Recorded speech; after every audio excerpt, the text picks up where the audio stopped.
श्री गुरुचरण कमलेभ्यो नमो नमः। बहुनाम जन्म नामन्ते ज्ञानवान प्रपद्यते। वासुदेव सर्वमिति सा महात्मा सुदुर्लभा। आत्मदर्शन अमृतवाणी 1929। अपना असली मित्र कौन है? जो हमें जीवन की सही राह दिखाए। माता पिता ने जीवन पर्यंत विषय धन कमाया और वे रोते ही रह गए।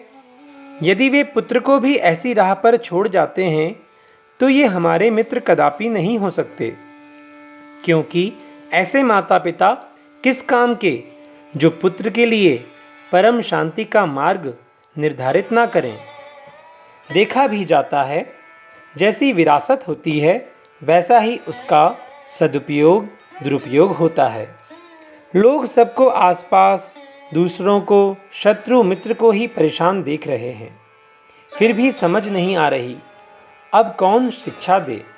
और ऐसे लोग ही परिवार समाज के सबसे बड़े शत्रु हैं।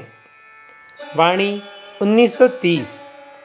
कोई हमको दो बातें कह जाए, थोड़ा सा धन ले जाए तो उससे बड़ी शत्रुता मानते हैं, पर जिस पिता ने अपने पुत्र को चोरी, झूठ, छल आदि का धन विरासत में छोड़ा है, उसको अपना मित्र मानते हैं। जबकि केवल ऐसे धन वैभव से बेटे का पतन, दुर्गति होती है।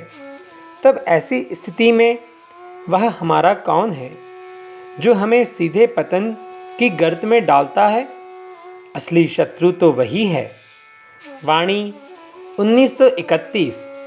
जिसकी दुनिया में कोई छाप नहीं है, जो भगवान के यहाँ से भी रह गया, उसका कहीं भी खाता नहीं खुला, वह व्यक्ति दुनिया का कर्जी होकर ही जाएगा, क्योंकि उससे किसी को शांति, राहत नहीं मिली।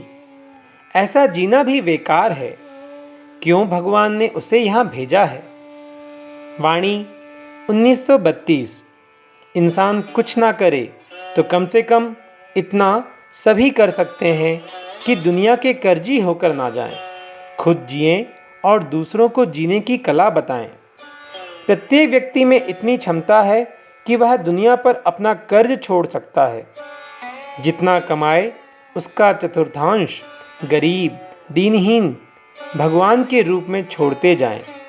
यह हो गया प्रथम और अंतिम ज्ञान। इसमें दुनिया अपने पीछे झुकेगी, भागती चली आएगी। वाणी 1933। संसार का कामकाज करते फुर्सत ना मिले तो कोई बात नहीं, पर उसी कामकाज में अपना सबसे बड़ा काम भी निपटा लें। वह है हर काम के साथ परमात्मा का संबंध। जैसे पैसा कमाया जाता है तो परमात्मा के लिए सेवा की जाती है, तो परमात्मा याद आता है। वह बस यही सबसे बड़ा काम हो गया। और इसी तरह से कुछ समय के बाद परमात्मा की खोज, याद भी नहीं करनी पड़ेगी। सब परमात्मा स्वरूप हो जाएगा और एक साथ सब निपट जाएगा। वाणी 1934। यहाँ सब में धोखा ही धोखा है। महल, अटारी, राज, पाट, गरीब, हाट, परिवार, धन, वैभव, पद सब धोखे का ही है। ना जाने कब ये अपने सामने से अदृश्य हो जाते हैं। एक भगवान का नाम ध्यान स्वरूप ही शाश्वत अमर है, जो धोखा देने वाला नहीं है। वाणी 1935। जो किसी के दबाव, संकोच, डर से धर्म का परित्याग कर देता है, वह जरूर पापी है, अधर्मी है और दुनिया पर भार बनकर रहेगा। उसका ऋण दुनिया पर इतना बढ़ जाएगा कि वह जीवन पर्यंत क्या, जन्मों में भी उसे ना चुका पाएगा। अरे, दबाव संकोच में धन, वैभव, परिवार छूट सकता है, पर धर्म नहीं। धर्म कायरता में ही छूटता है, जो मनुष्य के बतलाने योग्य नहीं है। वाणी 1936। स्वतः को शांति ना मिले तब कोई बात नहीं, पर दूसरे की शांति भंग करने का किसी को कोई अधिकार नहीं है। हाँ, धन वैभव की बात दूसरी है, पर किसी को धर्म से डिगाने की कोशिश नहीं करनी चाहिए। इससे सर्वप्रथम अपना ही धर्म जाता है और तब दूसरे के धर्म पर आघात होता है। क्या ये धार्मिक व्यक्ति दूसरे के धर्म को तोड़ना चाहेंगे? वाणी 1937। दुर्वासा ऋषि को शिष्य अम्बरीश के सम्मुख झुकना पड़ा, हार माननी पड़ी, क्योंकि दुर्वासा जी ने अम्बरीश के धर्म पर सीधे चोट की, अर्थात उन्हें भी उकसाने का प्रयास किया। इस तरह उन्हें हार माननी पड़ी। और जितने भी लोग हैं वे दुनिया का यश वैभव छीनकर उन्हें कंगाल बना सकते हैं, पर जब वे किसी के धर्म पर चोट करते हैं तो उन्हें मुंह की खानी पड़ती है, ढूंढे धरती नहीं मिलती। वाणी 1938। अपने से प्रतिकूल विचारों वाले व्यक्ति से 100 हाथ दूर ही रहना चाहिए।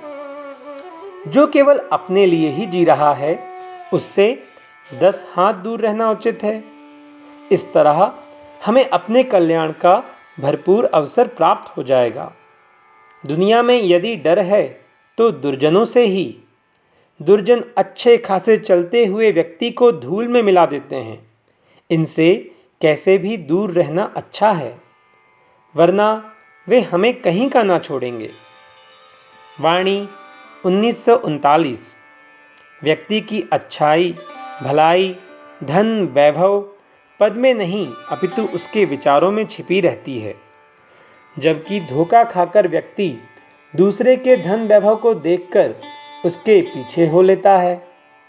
वह समझता है ऐसे लोगों से ही अपना भला होने वाला है, पर जो दूसरों के शोषण अधिकारों से पल रहा है वह दूसरे को खुशी और शांति कैसे देगा?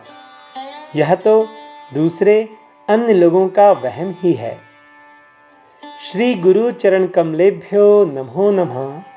सभी को दंडवत प्रणाम।